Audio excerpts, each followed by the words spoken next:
Kā pareizi izvēlēties kolagēnu, lai tas maksimāli atjaunotu ādu?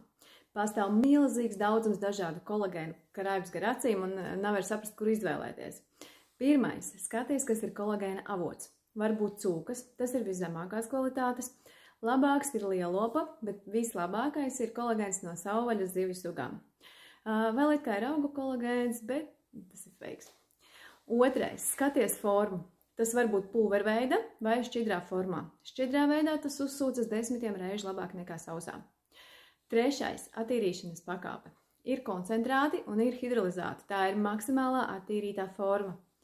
Ceturtais, koncentrācija. Labākā deva, lai tu maksimāli ātri sasniegtu labāko efektu, ir 10 000 vienības vienā porcijā.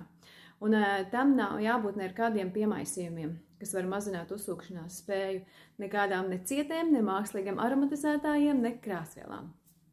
Un piektais, vielas, kas pastiprina tā uzsūkšanos, piemēram, C vitamīns.